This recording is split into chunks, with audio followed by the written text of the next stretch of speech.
Hello friends, welcome to my channel SK garden tips. ನಾನು ಸುಮತಿ.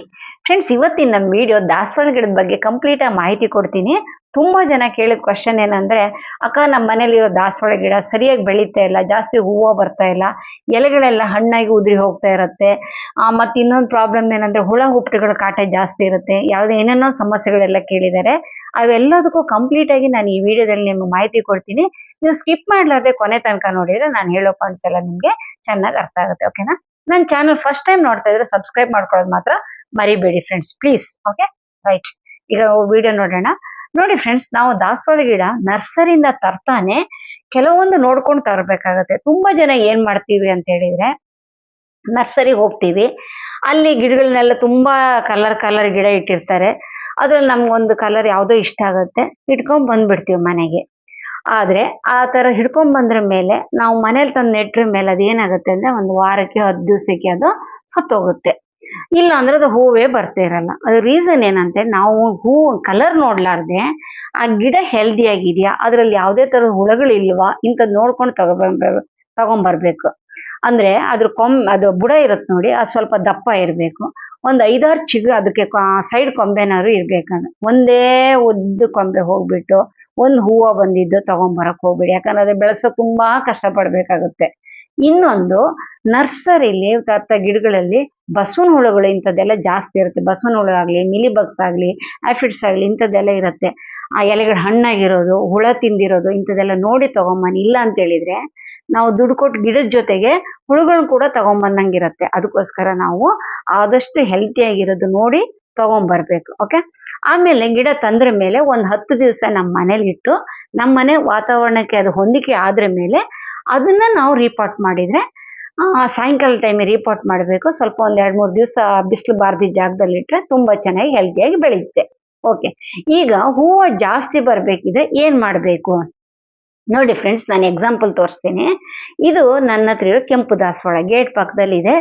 ಒಂದು ದಿನಕ್ಕೆ ಏನಿಲ್ಲ ಅಂದ್ರೆ ಒಂದು 50-60 ಹೂ ಆಗ್ತಾ ಇರ್ತೇನೆ. ನೀವು ನೋಡ್ತಾ ಇರ್ಬೋದು ಎಷ್ಟೊಂದು ಮೊಗ್ಗಿದೆ, ಎಷ್ಟೊಂದು ಹೂವಾಗಿದೆ ನೋಡಿ.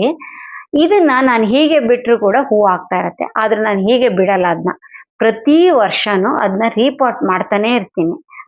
ರೀಪಾಟ್ ಅಲ್ಲ, ಪ್ರೂನಿಂಗ್ ಮಾಡ್ತಾ ಇರ್ತೀನಿ.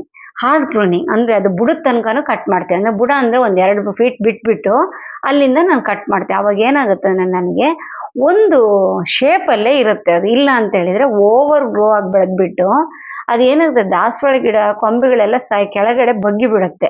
ಅದು ಮೇಲ್ಗಡೆ ಸ್ಟ್ರೈಟ್ ಆಗಿ ಹೋಗಲ್ಲ, ಯಾಕಂದ್ರೆ ಅದಕ್ಕೆ ಅಷ್ಟು ಶಕ್ತಿ ಇರಲ್ಲ, ಅಷ್ಟು ಗಟ್ಟಿ ಇರಲ್ಲ. ಅದು ಕೆಳಗಡೆ ಬಗ್ಗುತ್ತೆ, ನೋಡಕ್ಕೆ ಚೆನ್ನಾಗಿರಲ್ಲ. ಹೂವು ಬಂದು ಒಂದೇ ಸಾಕಾಗಲ್ಲ ನಮ್ಗೆ.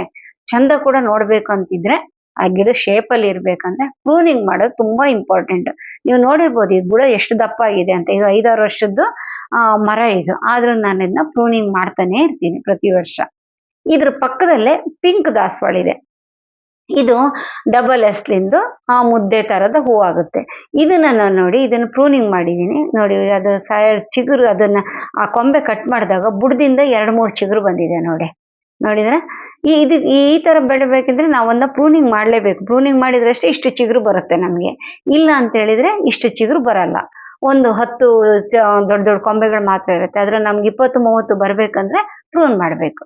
ಇವಾಗ ಪ್ರೂನ್ ಮಾಡಿದ್ರೆ ಮೇಲೆ ಇದು ನೋಡಿ, ಇದು ನನಗೆ ಇನ್ನೂ ಸ್ವಲ್ಪ ಬುಷಿಯಾಗಿ ಬೇಕು ಅನ್ಸುತ್ತೆ. ಅವಾಗ ಏನ್ ಮಾಡ್ತೀನಿ ನಾನು ಅಂದ್ರೆ ಪಿಂಚಿಂಗ್ ಮಾಡ್ಬೇಕು. ಇದನ್ನ ಪಿಂಚಿಂಗ್ ಮಾಡೋದಂತಾರೆ. ಆ ಎಳೆ ಚಿಗುರು ಇರುತ್ತಲ್ಲ, 2-3 ಎಲೆ ಇರುತ್ತಲ್ಲ, ಅದನ್ನ ಕಟ್ ಮಾಡೋದನ್ನ ಪಿಂಚಿಂಗ್ ಅಂತಾರೆ. ಸೇವಂತಿಗೆಲ್ಲಾಗ್ಲಿ, ತುಳಸಿಲಾಗ್ಲಿ ಪಿಂಚಿಂಗ್ ಅಂತ ಏನು ಅಂತ ಕೇಳಿದ್ರಿ ಕೆಲವರು. ಇದ್ರಲ್ಲಿ ನೋಡಿ, ಇದು ಪಿಂಚಿಂಗ್. ಇದರಿಂದ ಏನ್ ಲಾಭ ಅಂದ್ರೆ, ಈ ಸೈಡಿಗೆ ಎಲೆಗಳಿದೆಯಲ್ಲ, ಎಲೆಗಳ ಮಧ್ಯದಿಂದ ಇನ್ನೊಂದ್ 2-3 ಚಿಗುರು ಬರುತ್ತೆ. ಅವಾಗ ಏನಾಗುತ್ತೆ ಅಂದ್ರೆ ನಮ್ಗೆ ಇನ್ನೂ ಬುಷ್ಯ ಬರುತ್ತೆ, ಮೊಗ್ಗು ಜಾಸ್ತಿ ಬರುತ್ತೆ, ಹೂವು ಗಿಡ ತುಂಬಾ ಬರುತ್ತೆ. ಗಿಡ ತುಂಬಾ ಹೂವು ಬರ್ಬೇಕಿದ್ರೆ ಪ್ರೂನಿಂಗ್, ಪಿಂಚಿಂಗ್ ತುಂಬಾ ಇಂಪಾರ್ಟೆಂಟ್. ಈ ಪ್ರೂನಿಂಗ್ ಮಾಡಿದ್ಮೇಲೆ, ಪಿಂಚಿಂಗ್ ಮಾಡಿದ್ಮೇಲೆ ಬುಡಕ್ಕೆ ಗೊಬ್ಬರ ಹಾಕೋದು ತುಂಬಾ ಇಂಪಾರ್ಟೆಂಟ್.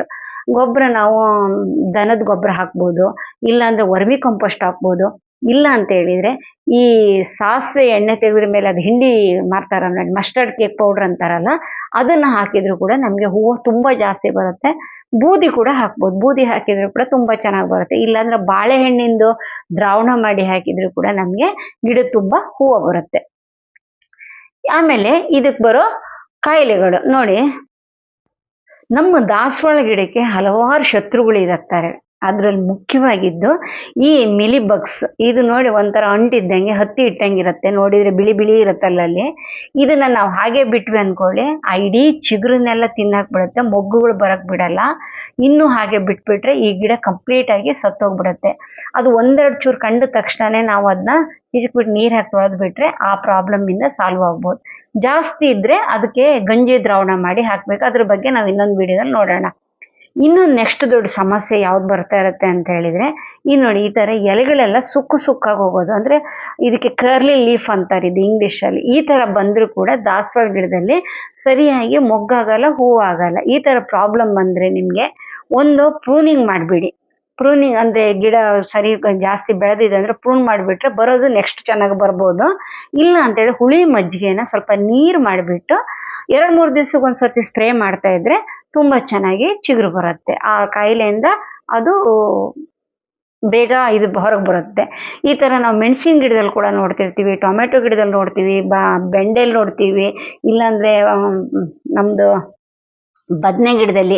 ಇಂಥದ್ದೆಲ್ಲ ಸಮಸ್ಯೆಗಳಿಗೆ ಬಿಳಿ ಹುಳಿ ಮಜ್ಜಿಗೆ ತುಂಬಾ ಚೆನ್ನಾಗಿ ಕೆಲಸ ಮಾಡುತ್ತೆ. ನೆಕ್ಸ್ಟ್ ಇನ್ನೊಂದು ಕೇಳಿದ ಕ್ವಶನ್ ಏನಂತ ಹೇಳಿದ್ರೆ, ಅಕ್ಕ ಎಲೆಗಳೆಲ್ಲ ಹಣ್ಣಾಗಿ ಉದುರಿ ಹೋಗ್ತಾ ಇರತ್ತೆ ಅಂತ. ತುಂಬಾ ಹೆವಿ ರೈನ್ಸ್ ಅಂದ್ರೆ 1 ವಾರ 10 ದಿವಸ ಬಿಡ್ಲಾರ್ದೆ ಮಳೆ ಬರ್ತಾ ಇದ್ರೆ, ಆಮೇಲೆ 2 ದಿವಸ ಬಿಸಿಲು ಬಂದ್ರೆ ಕೆಲವೊಂದ್ ಸರ್ತಿ ಏನಾಗುತ್ತೆ ಅಂದ್ರೆ ದಾಸವಾಳ ಗಿಡ ಸ್ಟ್ರೆಸ್ ತರ ಆಗ್ಬಿಟ್ಟು ಆ ಎಲೆಗಳೆಲ್ಲ ಹಣ್ಣಾಗಿ ಉದುರಿ ಹೋಗ್ತಾ ಇರತ್ತೆ. ಇದೊಂದು ಸಮಸ್ಯೆ. ಇಲ್ಲ ಅಂತ ಹೇಳಿದ್ರೆ ನೀರು ಹೋಗಾಗ ಡ್ರೈನೇಜ್ ಅಲ್ಲಿ ನೀರು ಹೋಗ್ಲಾರ್ದೆ ನೀರ್ ನಿಂತ್ಕೊಂಡ್ ಬಿಟ್ರೆ, ಬುಡದಲ್ಲಿ ನೀರ್ ನಿಂತ್ಕೊಂಡಿದ್ರು ಕೂಡ ಎಲೆಗಳು ಹಣ್ಣಾಗಿ ಉದುರಿ ಹೋಗುತ್ತೆ. ಇಲ್ಲ ಅಂತೇಳಿ ಒಂದೊಂದ್ ಸರ್ತಿ ಏನಾಗುತ್ತೆ, ನಾವು ಹಾಕಿದ ಕಂಪೋಸ್ಟ್ ಅಲ್ಲಿ ಬಲ ಅದು ಸಾಕಾಗ್ಲಾರ್ದೆ ಇದ್ರೆ, ಮಣ್ಣು ಬರೀ ಕಂಪೋಸ್ಟ್ ಎಲ್ಲ ನೀರಲ್ಲಿ ತೊಳೆದು ಹೋಗ್ಬಿಟ್ಟು ಬರೀ ಮಣ್ಣು ಮಾತ್ರ ಇದ್ರೆ ಈ ತರ ಕೂಡ ಆಗುತ್ತೆ. ನಾವು ಅದನ್ನ ಎಲೆಗಳೆಲ್ಲ ಹಣ್ಣಾಗಿ ಉದುರಿ ಹೋಗ್ತಾ ಇದ್ರೆ ಒಂದ್ಸತಿ ಚೆಕ್ ಮಾಡ್ಕೊಬೇಕು. ಇಲ್ಲಿ ನಾ ತೋರಿಸಿದಂತ ಎಲೆಗಳು ಹಣ್ಣಾಗಿದೆ ಯಾಕೆ ಅಂತ ಹೇಳಿದ್ರೆ, ಅದು ಏಜ್ ಆಗ್ಬಿಟ್ಟು ನ್ಯಾಚುರಲ್ ಆಗಿ ಹಣ್ಣಾಗಿದೆ. ನ್ಯಾಚುರಲ್ ಆಗಿ ಹಣ್ಣಾಗಿ ಉದುರಿ ಹೋಗೋದು ಮಾಮೂಲೆ. ನೋಡಿ ಈ ಗಿಡಗಳೆಲ್ಲ ನಾನು ಲಾಸ್ಟ್ ಇಯರ್ 15 ರೂಪಾಯಿ ಕೊಟ್ಟು ತರಿಸಿದ್ದೀವಿ ಗಿಡಗಳೆಲ್ಲ. ನಾನು ಇದನ್ನ ಪೇಂಟ್ ಡಬ್ಬದಲ್ಲಿ ಹಾಕಿದ್ದೆ. ನನ್ನ ಹಳೆ ಸಬ್ಸ್ಕ್ರೈಬರ್ಸ್ಗೆಲ್ಲರಿಗೂ ಗೊತ್ತಿದೆ. ಆಮೇಲೆ ನೋಡಿ ಇನ್ನೊಂದು ದೊಡ್ಡ ಸಮಸ್ಯೆ ಏನಂತೆ ದಾಸವಾಳ ಗಿಡಕ್ಕೆ, ಈ ಆಫಿಡ್ಸ್ ಮೇಲ್ಗಡೆ ಎಲೆಗಳ ಮೇಲೆ ಬ್ಲ್ಯಾಕ್ ಕಲರ್ ಅಲ್ಲಿ ಇರುತ್ತೆ, ಇರುವೆಗಳು ಓಡಾಡ್ತಾ ಇರುತ್ತೆ. ಅದು ಒಂದ್ ತರದ ಆಫಿಡ್ಸ್. ಆದ್ರೆ ಈ ಕೊಂಬೆ ನೋಡಿ ನಿಮ್ಗೆ ತೋರಿಸ್ತಾ ಇದ್ದೀನಿ, ಸಾಸಿವೆ ತರ ಇದೆ ನೋಡಿ, ಅಲ್ಲಲ್ಲಲ್ಲ ಅಂಟ್ಕೊಂಡಿದೆ. ಸಾಧಾರಣವಾಗಿ ನೋಡಿದ ತಕ್ಷಣ ಆ ಗಿಡ ಹಂಗೆ ಇದೆಯೇನೋ ಅನ್ಕೊಂತಾರೆ ಕೆಲವರು. ಅದಲ್ಲ, ಇದು ಹುಳನೇ ನೋಡಿ, ಅದು ತೆಗೆದ್ರೆ ಬರ್ತಾ ಇದೆ ನೋಡಿ. ಇದು ಹೇಗೆ ಗುರ್ತಿಡಿಬಹುದು ಅಂತ ಹೇಳಿದ್ರೆ, ಒಂದು ಇರುವೆಗಳು ಓಡಾಟ ನಡೀತಾ ಇರುತ್ತೆ, ಎರಡನೇದಾಗಿ ಆ ಕೊಂಬೆ ಬ್ಲ್ಯಾಕ್ ಕಲರ್ ಅಲ್ಲಿ ಚೇಂಜ್ ಆಗಿರುತ್ತೆ, ಆ ಗ್ರೀನ್ ಕಲರ್ ಅಲ್ಲಿ ಇರ್ಬೇಕು. ನಮ್ಗೆ ಯಾವಾಗ್ಲೂ ಈ ದಾಸವಾಳ ಗಿಡದ ಕೊಂಬೆಗಳು ಗ್ರೀನ್ ಕಲರ್ ಇರಬೇಕು. ಈ ತರ ಬ್ಲ್ಯಾಕ್ ಕಲರ್ ಆಗ್ತಿದೆ ಅಂದ್ರೆ ಒಂದ್ ಸ್ವಲ್ಪ ಕೂತ್ಕೊಂಡು ನಾವು ಟೆಸ್ಟ್ ಮಾಡಿ ನೋಡಿದ್ರೆ ಅದರಲ್ಲಿ ನಮ್ಗೆ ಈ ಸಣ್ಣ ಸಣ್ಣ ಕಾಳು ತರ ಇರೋದು ಕಾಣಿಸುತ್ತೆ. ಅದನ್ನ ನಾವು ಈ ತರ ಗೀರ್ ಬಿಟ್ಟು ಕ್ಲೀನ್ ಮಾಡ್ಬೇಕು. ಇನ್ನು ಜಾಸ್ತಿ ಇದ್ರೆ ಒಂದ್ ಸ್ವಲ್ಪ ಶಾರ್ಪ್ ಇಲ್ದಿದ್ದು ಚಾಕುಲ್ ತಗೊಂಡು ಗೀಕಿದ್ರು ಕೂಡ ತುಂಬಾ ಚೆನ್ನಾಗಿರುತ್ತೆ. ಆಮೇಲೆ ನೀರ್ ಹಾಕಿ ತೊಳೆದು ಬಿಡ್ಬೇಕು. ಓಕೆನಾ. ಈ ಪ್ರಾಬ್ಲಮ್ ಬಂದ್ರೆ ಗಿಡ ಸಾಯೋ ತನಕನು ಅದು ಹಿಡ್ದಿದ್ ಮಾತ್ರ ಹೋಗಲ್ಲ. ಇದನ್ನ ಗಮನಿಸ್ತಾ ಇರ್ಬೇಕು. ದಾಸವಾಳ ಗಿಡಕ್ಕೆ ಇದೊಂದು ದೊಡ್ಡ ಸಮಸ್ಯೆ ಯಾವ್ದು ಅಂತ ಹೇಳಿದ್ರೆ, ಕಣ್ಣಿಗೆ ಕಾಣಿಸ್ಲಾರ್ದೆ ಇರುವಂತ ಇಂಥದ್ದೊಂದು ಆಫಿಡ್ಸ್. ಮೇಲ್ಗಡೆ ಬ್ಲ್ಯಾಕ್ ಏನ್ ತರ ಇರುತ್ತೆ ಅದು ಕೂಡ ಪ್ರಾಬ್ಲಮ್ನೇ.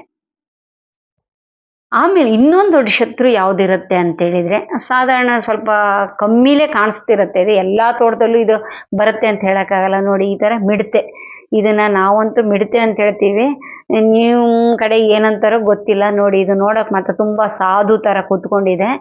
ಇದ್ರ ಮಾಡೋ ಪ್ರಾಬ್ಲಮ್ ಏನಿರುತ್ತೆ ಅಂತ ಹೇಳಿದ್ರೆ, ಈ ದಾಸವಾಳದ ಎಲೆ ಆಗಲಿ, ಹೂವು ಆಗ್ಲಿ, ಮೊಗ್ಗಾಗ್ಲಿ ಇಂಥದ್ದೆಲ್ಲ ತಿನ್ನುತ್ತೆ. ನೈಟ್ ಪೂರ್ತಿ ಇದ್ರ ಕೆಲಸ ಏನಂತ ಹೇಳಿದ್ರೆ ಎಲೆಗಳು, ಮೊಗ್ಗುಗಳು ಇಂಥದ್ದೆಲ್ಲ ತಿನ್ನೋದು.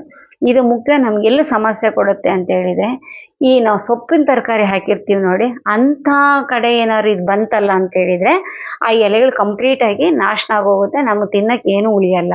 ಇದು ಬಾರ್ದಿದ್ದಂಗೆ ಏನಾದ್ರು ಮಾಡ್ಬೋದಾ ಅಂದ್ರೆ ಮಾಡ್ಬೋದು. ಏನಂತ ಹೇಳಿದ್ರೆ, ನೀಮ್ ಆಯಿಲ್ ಅನ್ನ 2-3 ದಿವ್ಸಕ್ಕೆ ಒಂದ್ಸತಿ ಇಲ್ಲ 1 ವಾರಕ್ಕೆ ಒಂದ್ಸತಿ ನಾವು ಸ್ಪ್ರೇ ಮಾಡ್ತಾ ಇದ್ರೆ ಇದು ಬಾರ್ದಿದ್ದಂಗೆ ನಾವು ನೋಡ್ಕೊಬಹುದು. ನೋಡಿ ಮೊಗ್ಗು ನೋಡಿದ್ರೆ ಯಾವ ತರ ತಿಂದಾಕ್ಬಿಟ್ಟಿದೆ. ಇದು ಅದೇ ಕೆಲ್ಸನೇ, ಆ ಮಿಡತೆ ಕೆಲ್ಸನೇ ಇದೆ. ಈ ಮಿಡತೆಗಳು ಇನ್ನೂ ಸಣ್ಣಕ್ಕಿರುತ್ತೆ ಮಿಡತೆಗಳು, ಕಣ್ಣಿಗೆ ಕಾಣಿಸಲ್ಲ. ನಾವು ಹೋಗಿ ಪಟ್ ಹಾರ್ತಾ ಇರತ್ತೆ ನೋಡಿ, ಅದು ಒಂದ್ ಕಡೆ ಹಾರ್ತಾ ಇರತ್ತೆ. ಅದು ರೀಸನ್ ಅದು ಈ ಎಲೆಗಳು ತಿನ್ನೋದ್ರ ಹುಳ ಯಾವ್ದಾದ್ರು ಇದೆ ಅಂದ್ರೆ ಅದರಲ್ಲಿ ಇದು ಒಂದು. ನೋಡಿ ಹರವೆ ಸೊಪ್ಪನ್ನೆಲ್ಲ ಹೇಗೆ ತಿಂದಾಕ್ಬಿಟ್ಟಿದೆ ನೋಡಿದ್ರೆ ಇದು ಸಮಸ್ಯೆ. ಇದು ಬಾರ್ದಿದ್ದಂಗೆ ನೀಮ್ ಆಯಿಲ್ ಸ್ಪ್ರೇ ಮಾಡ್ಕೊಬಹುದು. ಆಮೇಲೆ ಈ ದಾಸವಾಳ ಗಿಡ ಇದು ಇದರಲ್ಲಿ ಯಾವುದೇ ಥರ ಟಿಪ್ಸ್ ಇಲ್ಲ, ಇದು ನನ್ನ ಒಂದಕ್ಕೋಸ್ಕರ ಹೇಳ್ತಾ ಇದ್ದೀನಿ. ಈ ದಾಸವಾಳ ನಾವು ಸಣ್ಣಕ್ಕಿದ್ದಲ್ಲಿ ನಮ್ಮ ಮನೇಲಿ ಇತ್ತು, ದೊಡ್ಡ ಮರ ಇತ್ತು, ಬೇಕಾದಷ್ಟು ಹೂವು ಆಗ್ತಾ ಇತ್ತು. ಹೈದರಾಬಾದಿಗೆ ಬಂದ್ರ ಮೇಲೆ ನನಗೆ ಸಿಕ್ಕಿರಲಿಲ್ಲ. ನನ್ನ ಫ್ರೆಂಡ್ ಒಬ್ಬರು ನನಗೆ ತುಂಬ ಇಷ್ಟ ಅಂತೇಳಿ ಪಾಪ ಎಲ್ಲಿಂದನೋ ತಂದು ಕೊಟ್ಟಿದ್ರು ಆ ಗಿಡ. ಈಗ ತುಂಬ ಚೆನ್ನಾಗಿ ಹೂವು ಆಗ್ತಾ ಇದೆ. ನನಗಂತೂ ತುಂಬ ಖುಷಿ ಆ ದಾಸವಾಳ ನೋಡಿದರೆ. ಈಗ ಇದು ಹೈಬ್ರಿಡ್ ದಾಸವಾಳ ಅಂತಾರೆ. ಈ ಥರ ದಾಸವಾಳ ದೊಡ್ಡ ದೊಡ್ಡ ದಾಸವಾಳ ಆಗ್ತಾ ಇರತ್ತೆ ನೋಡಿ, ಹೈಬ್ರಿಡ್ ದಾಸವಾಳ. ಸಾಧಾರಣವಾಗಿ ನಮ್ಮ ನರ್ಸರಿಲಿ ಜಾಸ್ತಿ ಸಿಕ್ಕುವಂಥದ್ದೇ ಈ ಥರ ದಾಸವಾಳಗಳು. ಇವು ಕಮ್ಮಿ ಹೂವು ಆಗುತ್ತೆ. ಇನ್ನೊಂದೇನೆಂದರೆ ಇದಕ್ಕೆ ಜಾಸ್ತಿ ಕಾಯಿಲೆಗಳು ಜಾಸ್ತಿ. ಅದೇ ನಮ್ಮ ಕೆಂಪು, ಬಿಳಿ, ಈ ಪಿಂಕ್ ಕಲರ್ ಇಂಥದ್ದೆಲ್ಲ ಅದ್ರ ನಾಟಿ ದಾಸವಾಳ ಇದೆಯಲ್ಲ, ಅವಕ್ಕೆಲ್ಲ ಕಾಯಿಲೆಗಳು ಕಮ್ಮಿ. ಇವಕ್ಕೆ ಮಾತ್ರ ತುಂಬ ಕಾಯಿಲೆಗಳು ಬರುತ್ತೆ, ತುಂಬ ಕೇರಾಗಿ ನೋಡ್ಕೊಬೇಕಾಗುತ್ತೆ. ಈ ಹೈಬ್ರಿಡ್ ದಾಸವಾಳದ ಬಗ್ಗೆ ನಾನು ಕೆಲವೊಂದು ಮಾಹಿತಿನ ನಿಮಗೆ ಇನ್ನೊಂದು ಯಾವ್ದಾದ್ರು ವಿಡಿಯೋದಲ್ಲಿ ನಿಮಗೆ ಎಕ್ಸ್ಪ್ಲೇನ್ ಮಾಡ್ತೀನಿ. ಓಕೆನಾ ಫ್ರೆಂಡ್ಸ್, ಇಷ್ಟೊತ್ತಂಗ ನಾನು ವಿಡಿಯೋ ನೋಡಿದ್ರಲ್ಲ ನೀವು, ಕೆಲವೊಂದು ಕ್ವಶನಿಗೆ ನಾನು ಆನ್ಸರ್ ಕೊಟ್ಟಿದ್ದೀನಿ. ಇನ್ನೂ ಏನಾದ್ರು ನಮ್ಗೆ ಡೌಟ್ ಇದ್ದರೆ ನನ್ನ ಕಾಮೆಂಟಲ್ಲಿ ಕೇಳಿ. ನೆಕ್ಸ್ಟ್ ಯಾವತ್ತಾರು ವಿಡಿಯೋದಲ್ಲಿ ನಿಮಗೆ ಅದ್ರ ಬಗ್ಗೆ ನಾನು ಮಾಹಿತಿ ಕೊಡ್ತೀನಿ.